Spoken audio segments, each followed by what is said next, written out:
How does a powerful HOA president go from feared to humiliated in just 10 days? It started with one locked garage door and ended with the entire neighborhood laughing at her downfall. The first thing Calvin Rhodes noticed that Thursday evening wasn't the cool breeze in the air or the quiet hum of sprinklers on the street. It was the garage door. Closed, locked, and wrong. He lived alone in a 2-story brick house on the south side of Charlotte, and the one thing he knew with certainty was that he hadn't left his garage shut that morning. His routine never changed. Coffee, keys, remote click, garage up, car out, garage down. But this time, as he eased his sedan up the driveway after work, the sight waiting for him was a small alarm bell ringing in his chest. Something wasn't right. He pressed the remote. The door rattled, lifted, and revealed a scene so absurd he froze in place. A silver SUV parked neatly inside his garage. Not just blocking it, inside, like it belonged there.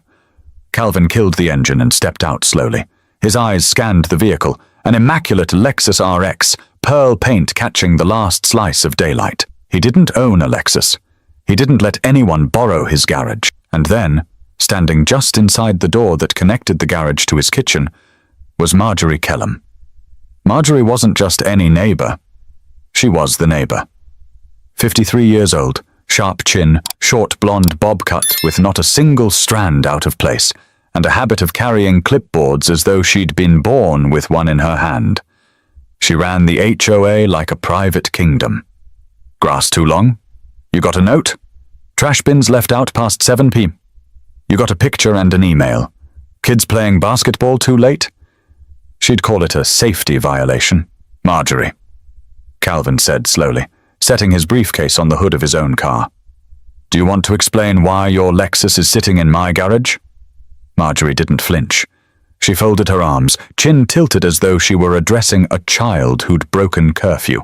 Street parking violates community standards, Calvin, she said crisply. I was at a board meeting. I couldn't very well leave my car on the curb. Your garage was empty, so I used it. Temporary situation.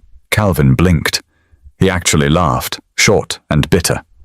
Temporary situation? You broke into my house. Her voice rose, defensive now. It wasn't breaking in.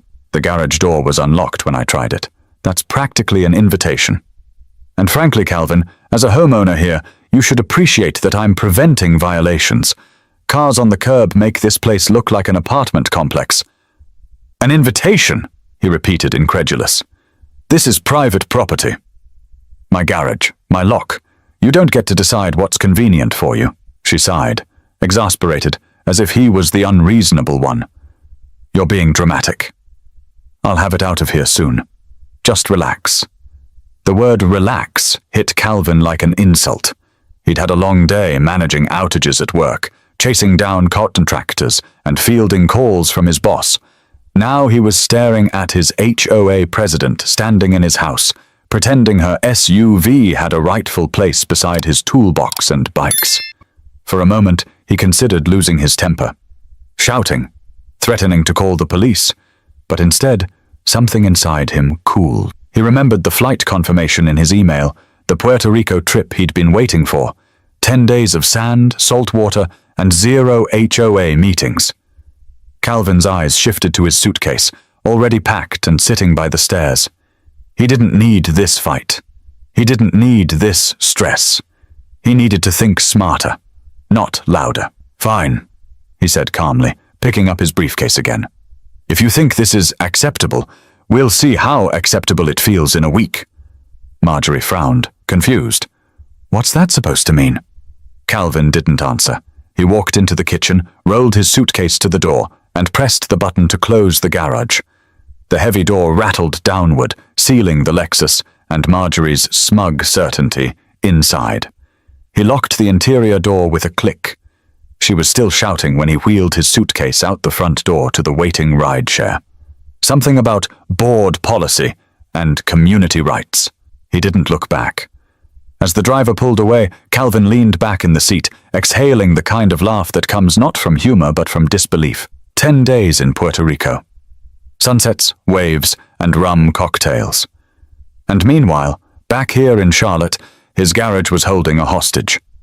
But if Marjorie thought the neighborhood drama would end there, she was about to learn the hard way that one locked garage could change everything. By the time Calvin's plane touched down in San Juan the next morning, Marjorie Kellum was already in panic mode. She hadn't slept. Not much, anyway. Her Lexus was locked inside someone else's garage, her phone calls to Calvin had gone unanswered, and her husband, Douglas Kellum, wasn't thrilled when she told him what happened. "You what?" he said at the kitchen table that morning, his coffee sloshing dangerously close to the rim. "You parked where?" "In Calvin's garage." She snapped back, her tone more defensive than she intended. "It was open." Practically an invitation, Douglas set his cup down, rubbed his forehead. "Marjorie, that man works with computers all day. You think he won't notice his garage door magically shut itself with your car inside? What did you expect him to do? Thank you for the free parking?"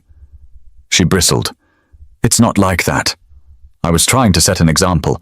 If we let one car on the street, soon we'll have 20. Then what? Property values drop? People start complaining.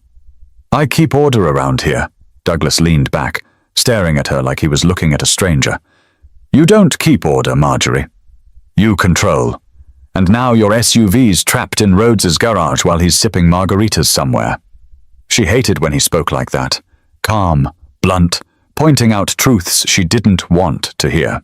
She opened her HOA binder, flipping through pages of regulations, as though the right paragraph would justify her actions.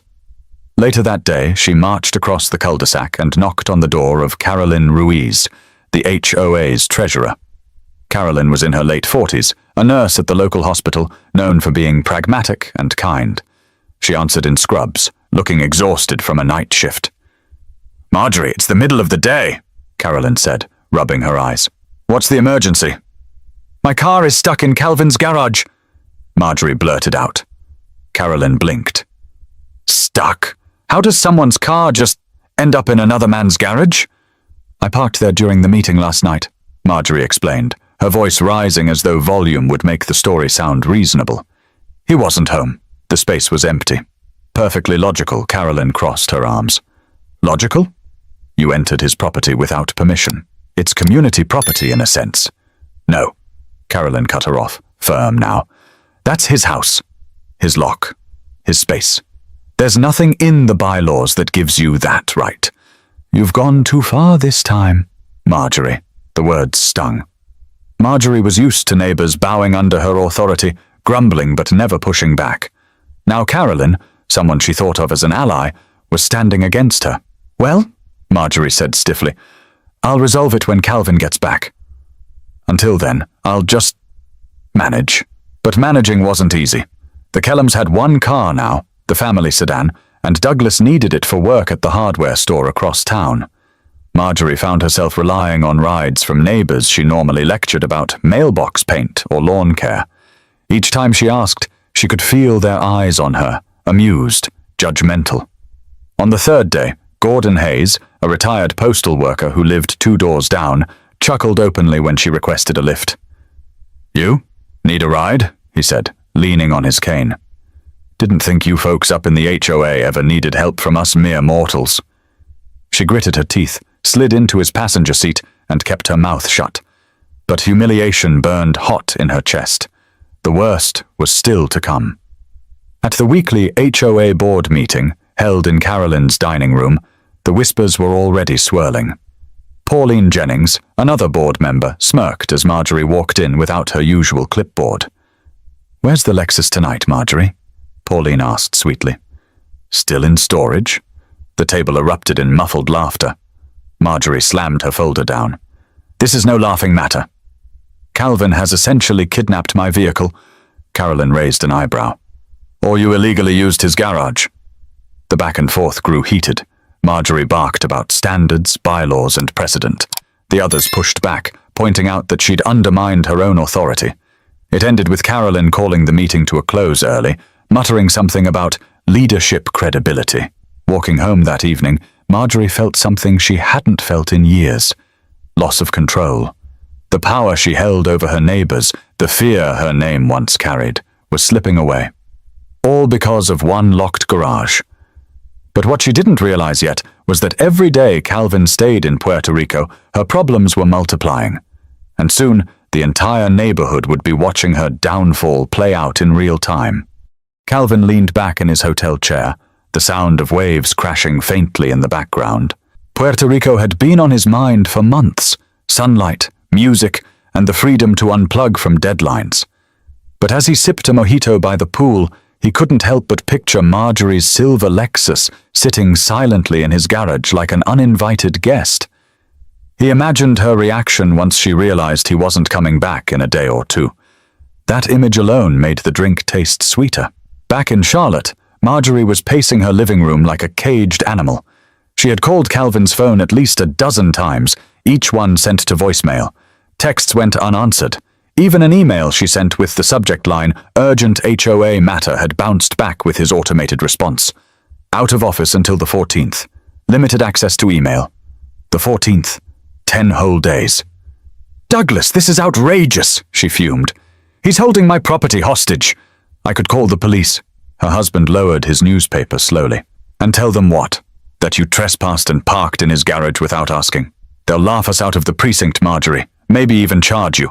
She ignored him. The thought of her Lexus, her pride and joy, with custom leather seats and a spotless maintenance record, being trapped like a prisoner was unbearable. Worse yet, she had been seen. People knew. Every passing glance from a neighbor felt like mockery. On the 4th day, she flagged down Harold Benton, the handyman of the neighborhood, as he drove by in his rusted pickup. "Harold, you still have that drill set, don't you?" she asked, lowering her voice. He eyed her cautiously. "Yeah. Why?" "I was thinking, maybe you could help me. You know, get into Calvin's garage. Quietly." "No fuss," Harold laughed, shaking his head. "Lady, you're out of your mind. That's breaking and entering. You want me locked up too?" Her cheeks flushed. "It's my car." "It's his garage," Harold shot back before driving away. That night, Marjorie sat at her desk, HOA files spread out in front of her. Rules, regulations, bylaws. She knew them all by heart, but none of them gave her what she wanted: power over Calvin's property. Meanwhile, Calvin was settling into his vacation routine. Early mornings on the beach at Isla Verde. Long afternoons exploring Old San Juan, walking cobblestone streets lined with pastel houses and music spilling from open windows. Evenings spent with a small group of travelers he'd met at the hotel bar. One night, a woman named Lydia Freeman, a teacher from Ohio, asked him why he seemed so amused whenever he checked his phone. "It's a neighbor thing," Calvin said, chuckling. "The kind of story you couldn't make up. Let's just say someone tried to cross a boundary, and I decided to let natural consequences do the teaching." She raised an eyebrow. "Sounds like you're running a social experiment?" "Something like that," he replied, clinking his glass against hers. Back home, Marjorie's frustration grew into obsession. She tried calling the HOA's attorney for advice, but he told her bluntly, "This is outside our jurisdiction.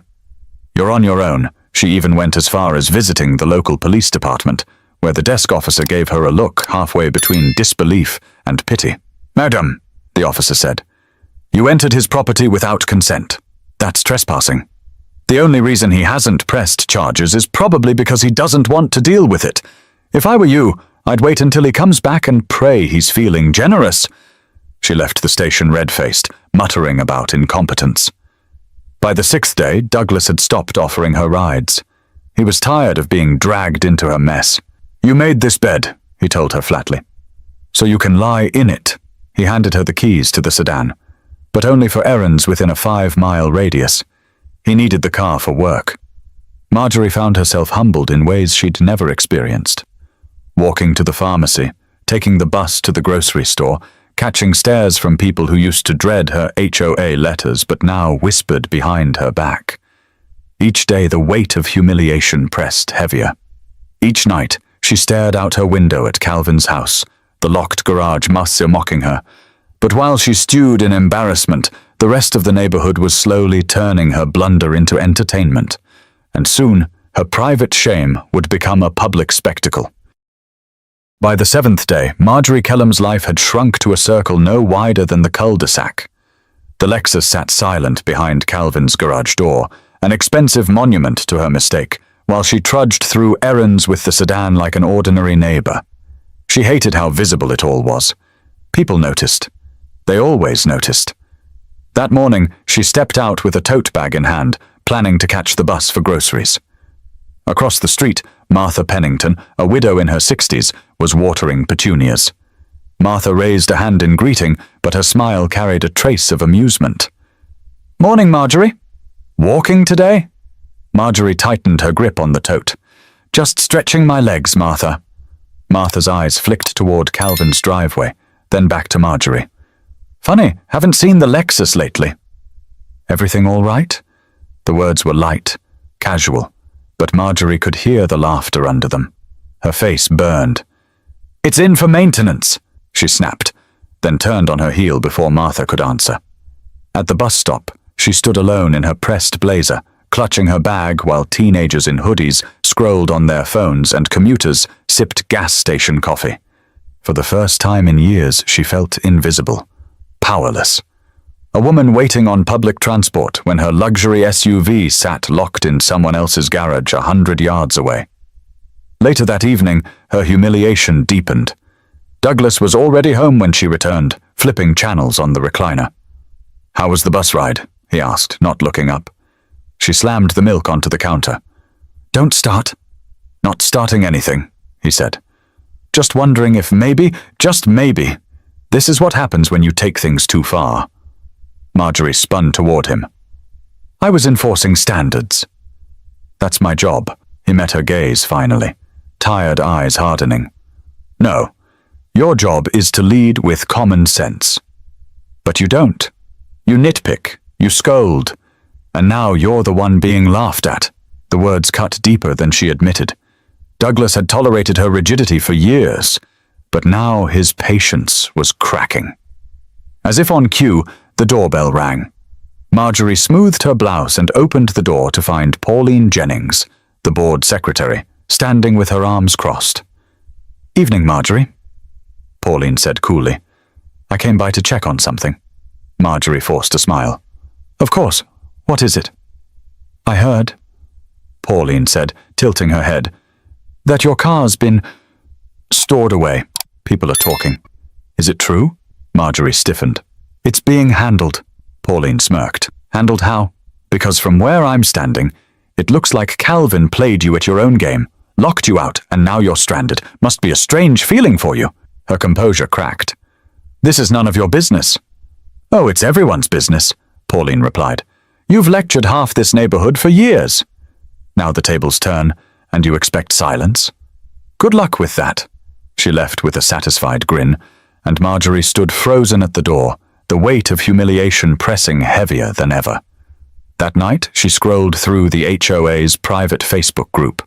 A new post caught her eye. It was from Gordon Hayes, the retired postal worker. A blurry photo of Calvin's closed garage door, captioned, "Guess whose car is still in there? $10 says it won't move till he's back." The comments poured in, laughing emojis, jokes about community storage fees. Neighbors who'd once feared her were now enjoying her downfall in public. Marjorie slammed the laptop shut. Her chest tightened with something unfamiliar. Not anger exactly, but shame.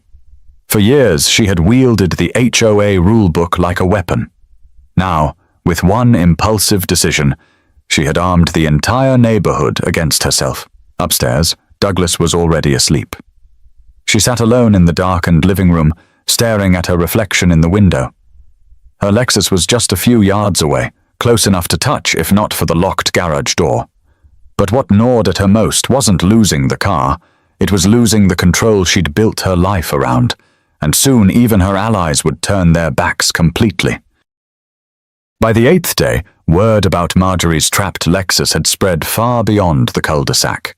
People whispered about it at the community pool, chuckled about it at the local coffee shop, and even joked about it at the school drop-off line. For years, Marjorie had been the one to control the narrative, her voice loudest, her rules absolute. But now, she was the punchline. The timing couldn't have been worse. That evening was the monthly HOA board meeting, scheduled at Carolyn Ruiz's home on Magnolia Drive. Normally, Marjorie relished these gatherings. She would sit at the head of the table, clipboard in hand, flipping through bylaws while neighbors fidgeted like schoolchildren waiting for detention. But this time, she felt her authority slipping the moment she walked through the door. Carolyn greeted her politely, but with none of the deference Marjorie was used to. Around the dining table sat Pauline Jennings, Gordon Hayes, and a few other board members. Instead of shuffling papers nervously, they were whispering to one another and grinning. Pauline even raised her phone as if she'd been mid-text, then tucked it away with a smirk when Marjorie sat down. Marjorie cleared her throat. "Shall we bring this meeting to order?" Pauline leaned back in her chair, crossing her legs. "By all means. Though I have to say, Marjorie, it's hard to take order from someone whose own vehicle is detained." A ripple of laughter went around the table. Marjorie's cheeks flushed. "That is a private matter, unrelated to HOA business." Carolyn interjected, her tone calm but pointed. "But it reflects on the board, doesn't it? We're supposed to set an example. If our president is making questionable choices, the community sees it." "I did not make a questionable choice," Marjorie snapped. "I prevented a violation." "Parking on the curb is against community standards," Gordon chuckled. "So instead of a car on the curb, you chose a car in someone else's garage. Tell me, which looks worse?" The table laughed again, louder this time. Marjorie gripped her folder so tightly her knuckles whitened. "This is insubordination," she hissed. "I've led this board faithfully for years. Without me, this neighborhood would fall into chaos." Carolyn leaned forward, folding her hands. "Marjorie, no one's denying you've worked hard. But there's a difference between leadership and control. And what you did with Calvin's garage, it crossed a line. The neighbors don't respect it. Frankly, some of us don't either." The words landed like blows. For the first time, Marjorie felt her authority slipping away in real time. She searched the faces around the table, hoping for support, but found only smirks and averted eyes. Douglas, who rarely attended meetings but had accompanied her this time, finally spoke up. "Maybe it's time you listen," he said quietly. "You've pushed people too far. This isn't leadership, Marjorie. It's ego." She turned to him, shocked. "Betrayed. You're supposed to be on my side." "I am," he said, his voice heavy. "But being on your side doesn't mean letting you destroy yourself." For a moment, silence blanketed the room. Then Pauline broke it with a sly grin. "Well, at least Calvin will come home to one clean garage. We can't say the same for our reputation." The laughter that followed wasn't muffled this time. It was open, sharp, and cutting. Marjorie stood abruptly, her chair screeching against the hardwood floor. "This meeting is adjourned," she declared, storming toward the door. "Adjourned?" Carolyn said, shaking her head. "No, Marjorie. This meeting goes on, with or without you." Marjorie froze, back still to the room, before slamming the door shut behind her. Outside, the night air hit her like a slap. She hurried to the sedan where Douglas waited silently in the driver's seat. As they pulled away, she stared at her reflection in the passenger side window. For years, she had been the one to make others squirm. Tonight, the entire board had turned the tables. But humiliation has a way of breeding desperation, and Marjorie was already plotting how to reclaim control, even if it meant going further than she ever had before. By day 9, Marjorie couldn't walk down her own street without feeling eyes on her. Every crack of a screen door, every laugh from a porch seemed aimed at her. The neighborhood she once ruled with citations and warnings had transformed into a stage, and she was the unwilling star of a comedy she couldn't control. It started with subtle gestures, a paper plate taped to her mailbox with the words, "Reserved parking," scribbled in marker. A toy car left on her driveway, parked neatly as if mocking the Lexus trapped in Calvin's garage. At first, she tore them down in fury, but by the third prank, she stopped reacting. Reaction was fuel, and she refused to give anyone the satisfaction. But inside, her pride was fraying. On that morning, she decided to walk to the corner store for milk. As she rounded the bend, she passed Trina Miles, a young mother with 2 kids who were chalking up the sidewalk. The children giggled as they drew a big rectangle and labeled it garage, scribbling a tiny SUV inside. Trina gave a tight smile. Kids, don't be rude. They're mocking me, Marjorie spat. Trina shrugged. Maybe they're just drawing what they hear at home. You can't control people's stories anymore. The words landed heavy. She muttered something about respect and hurried past, her tote bag swinging angrily at her side. At the same time, across town, Calvin was sitting in a cafe in Old San Juan, laughing as Lydia Freeman teased him. She'd become his travel companion of sorts during the trip. You look like a man enjoying more than the beach, she said. You check that phone like you're waiting for updates on a soap opera. Maybe I am, Calvin grinned. Except this one set in Charlotte, starring my HOA president, who thought she could commandeer my garage. Lydia laughed so loudly the barista glanced over. You locked her in? Her car, yeah, not her. I'm not a monster. He sipped his espresso. I just figured, let the situation breathe. Sometimes people need to taste their own medicine. Meanwhile, back in the cul-de-sac, that medicine was bitter. Marjorie's authority crumbled further when Gordon Hayes organized a garage watch. Every evening, a group of neighbors sat in lawn chairs with beers in hand, staring at Calvin's driveway like it was a stage. When Marjorie passed by on her evening walk, Gordon called out, "Evening, Marjorie. Any chance we'll get a show tonight? Maybe a jailbreak?" The group roared with laughter. Her face burned crimson. "This is harassment," she hissed. "No," Gordon replied coolly. "This is community engagement. Isn't that what you always wanted?" She stormed back home, her heels clicking sharp against the pavement. Inside, Douglas was on the recliner again, shaking his head. "You've lost them," he said softly. "They'll come around," she insisted. "They always do," but her voice cracked, betraying doubt. By the 10th day, the story had spread beyond the neighborhood. A photo of her Lexus in Calvin's garage, taken through a gap in the door by some daring teenager, surfaced on a local community Facebook page.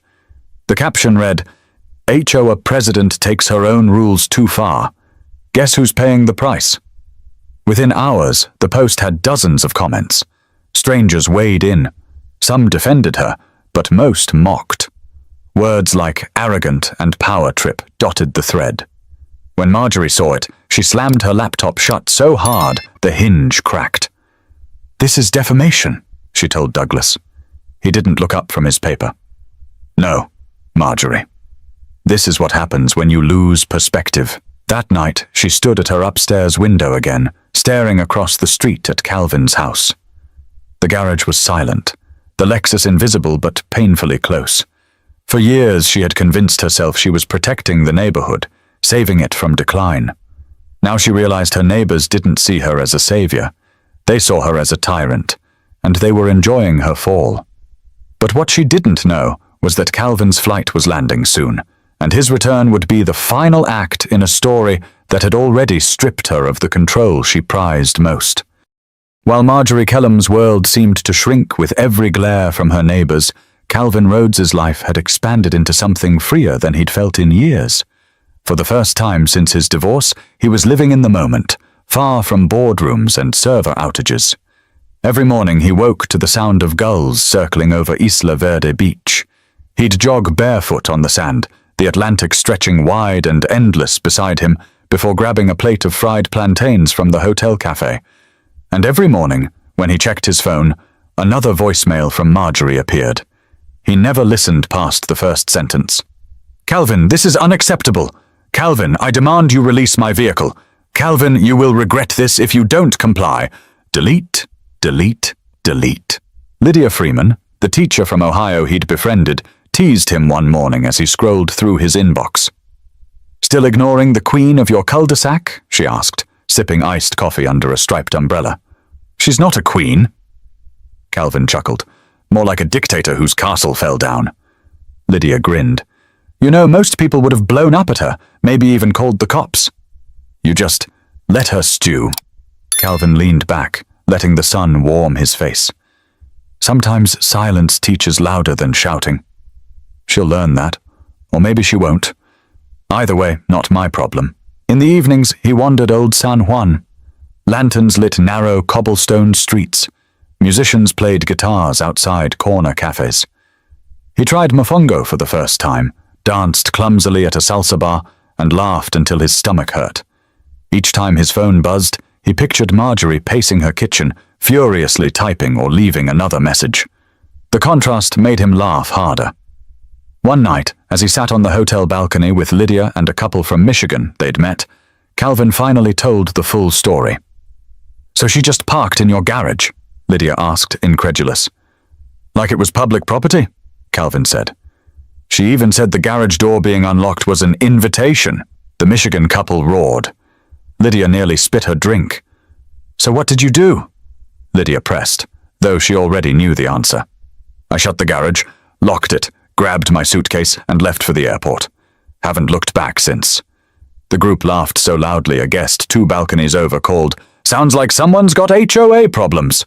Calvin grinned. "Not anymore." "She does." Meanwhile, back in Charlotte, Marjorie was unraveling. She hadn't just lost face, she had lost her rhythm. For years, every day was scheduled. Inspections, reports, little notes tucked under windshield wipers. Now, her authority was hollow. Neighbors chuckled when she walked by, and even her husband kept his distance. By day 10, she had stopped trying to defend herself. The Facebook post showing her Lexus had gone semi-viral in local circles, and people she barely knew were messaging her with sarcastic comments. The HOA board, once her loyal base, now treated her like a liability. That evening, while Calvin sipped a final cocktail by the hotel pool, Marjorie sat alone at her dining table, staring at her untouched dinner. Her phone buzzed again. Another notification, another comment, another reminder that she was the butt of every joke. Upstairs, Douglas packed for a weekend fishing trip with friends. He didn't even bother asking if she wanted to come. She whispered to herself, "They'll regret mocking me." But even as she said it, her voice cracked. For the first time, she wondered if she'd pushed so hard that there was no path back. Back in Puerto Rico, Calvin checked in for his return flight. He glanced at his phone one last time. Another angry voicemail from Marjorie sat waiting. He didn't open it. Instead, he slipped the phone in his pocket and smiled. "Ready for home?" Lydia asked, brushing sand from her hair. "Ready to see the look on her face when I hit that garage remote?" he said with a laugh. But he didn't yet realize how far Marjorie had fallen, or how public her embarrassment had become, by the time he returned to Charlotte. Marjorie Kellum was no stranger to stress. She had weathered disputes over fence heights, trash can placement, and holiday decorations with icy composure. But 10 days without her Lexus, and 10 days of being laughed at in her own neighborhood, had carved cracks in her armor. On the morning of Calvin's scheduled return, she stood at her bay window, staring at the garage across the street. She hadn't slept much, her mind running endless circles. Would he humiliate her further? Would he report her to the HOA attorney? To the police? The thought of losing not just respect but her position made her chest tighten. Douglas shuffled past in a fishing cap, cooler in hand. "Heading out," he muttered. "Don't wait up," she called after him. "You're leaving now? When everything's falling apart?" He paused at the door, sighing. "Everything's been falling apart for a long time, Marjorie. I just didn't want to admit it." Then he left, closing the door softly. Her lips trembled. She wasn't used to being alone, not like this. For years she had measured her worth in control, neighbors following her directives, Douglas nodding along, the HOA running like a machine under her command. Now, she had nothing but silence and the faint hum of cicadas outside. By noon, she snapped. She grabbed her HOA binder and marched across the cul-de-sac, heels clacking against the pavement. She stopped in front of Calvin's garage door, flipping through pages as if a bylaw might magically appear to justify prying it open. A few neighbors sat on porches, watching openly. "Afternoon, Marjorie," Gordon Hayes called out. "Planning another inspection?" She ignored him, scanning the binder until her vision blurred. Her hands shook. Finally, in a moment of pure desperation, she dropped the binder and pulled a screwdriver from her tote bag. Gasps rippled across the street. Someone whispered, "Is she really?" She jammed the screwdriver into the crack where the garage door met the frame, grunting as she pried. Sweat beaded on her forehead, her blouse sticking to her back. The metal screeched. The garage didn't budge. Ma'am?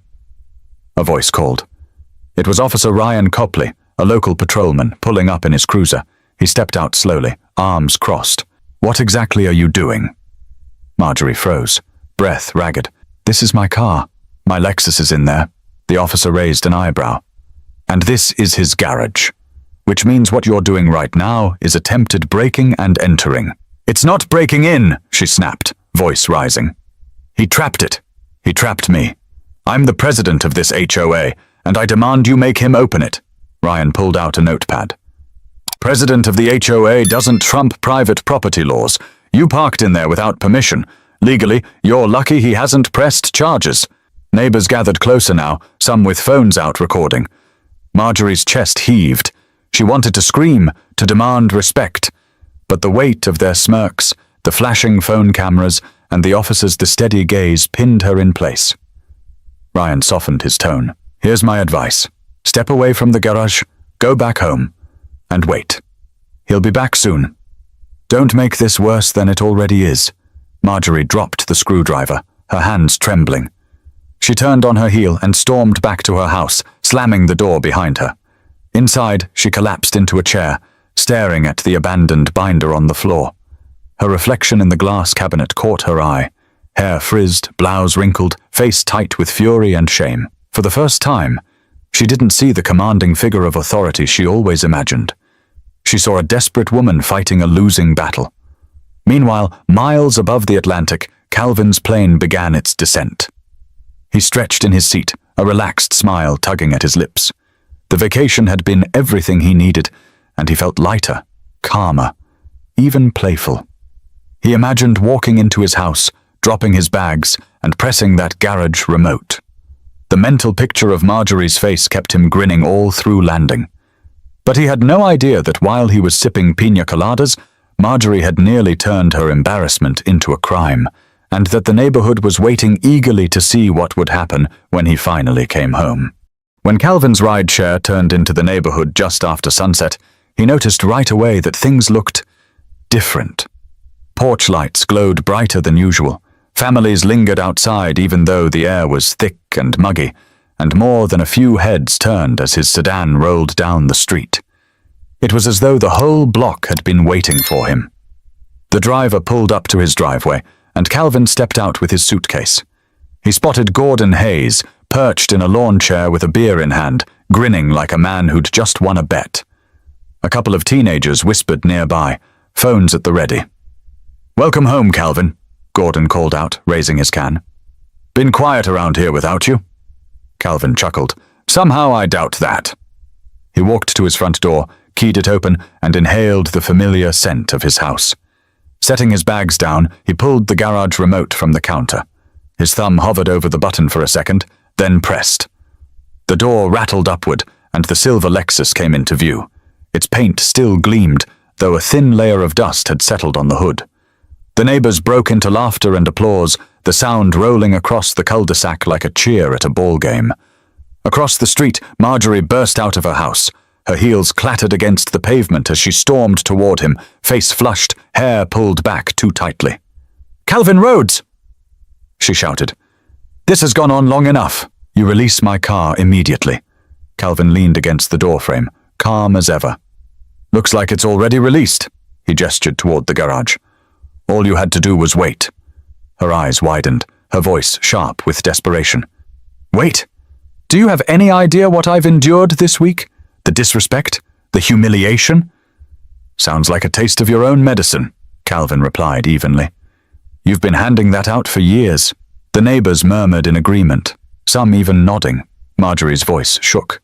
"I was doing my job, maintaining standards, protecting property values. By trespassing?" Calvin asked. "By using my home like it's public storage? Marjorie, you crossed a line, and instead of admitting it, you doubled down." She glanced around. Dozens of eyes were on her. The board members, neighbors she'd chastised for garden gnomes, porch swings, basketball hoops. None looked sympathetic. Her husband Douglas appeared at the edge of their lawn, arms crossed, his expression unreadable. She had counted on him to back her, but he stayed silent. Calvin walked into the garage, slid into his car, and pressed the remote again. The door rolled down, sealing the Lexus inside with him. The crowd erupted into laughter again, and Marjorie's hands clenched into fists. A minute later, the door rose once more. Calvin stepped out, tossed the keys onto the Lexus's dashboard, and addressed her directly. "There," he said. "Your car's free. But you should know this, Marjorie. Respect isn't something you demand with a clipboard. It's something you earn. And you've just spent the last 10 days proving you don't have it." Silence blanketed the street. For once, Marjorie had no retort. Her lips parted, then closed again. She picked up the keys with shaking hands and slid into the Lexus, refusing to meet anyone's eyes. The engine started, but the drive home was barely 20 feet away. She pulled into her own driveway, headlights cutting through the tension like blades. Douglas followed her inside without a word. The crowd slowly dispersed, murmurs and chuckles fading into the night. Calvin exhaled, exhaustion from travel finally catching up to him. But beneath it was a quiet satisfaction. He hadn't yelled, hadn't threatened, hadn't even lifted a finger beyond locking a door. And yet the message had been louder than any shouting match could have been. But the story wasn't quite over, for Marjorie's downfall had left the neighborhood with a choice: cling to old fears of her authority, or finally start living without them. The next morning, the cul-de-sac felt different. There were no clipped notes tucked under doormats, no watchful glares from across the street. For the first time in years, the neighborhood was quiet in a way that felt free. Kids rode their bikes in circles without worrying about noise complaints. A basketball thudded against a driveway hoop, and no one rushed to hide it. Even Martha Pennington's wind chimes, which Marjorie once claimed were distracting, jingled proudly in the late summer breeze. Calvin sat on his porch with a mug of coffee, watching it all unfold. He wasn't a man who enjoyed conflict, but he understood boundaries. And for too long, Marjorie had ignored them, mistaking authority for ownership. What had happened wasn't just about a garage. It was about respect. Mid-morning, Douglas walked over. He looked tired, his fishing cap in one hand, his gaze on the ground. "Calvin," he began, his voice heavy. "I don't know what to say. I told her it was wrong from the start. But she doesn't listen. Not to me. Not to anyone." Calvin nodded. "I know, Douglas. I didn't do this to punish her. I did it because arguing with her doesn't work. She had to see what happens when people stop giving her the control she craves." Douglas sighed. "She won't admit it, but you might have taught her more than all of us combined." He shifted awkwardly. "I'm sorry you got dragged into it. No hard feelings," Calvin said. "But from here on, the garage stays off limits." Douglas gave a short laugh, the first genuine one Calvin had heard from him in years, before heading back across the street. Later that evening, Marjorie appeared briefly. She drove the Lexus slowly around the block, as if testing whether the neighbors were still watching. They were. But this time, there were no smirks or comments, just silence. She parked in her driveway and walked inside, shoulders hunched, a woman shrunken by her own pride. Calvin didn't celebrate her humiliation. If anything, he pitied her. Power built on fear had a short lifespan, and Marjorie had just learned that the hard way. He hoped, in some corner of herself, she'd understand the lesson. Leadership isn't about control, it's about trust. Without it, even the loudest voice goes unheard. That night, Calvin sat at his desk, unpacked from the trip, and reflected.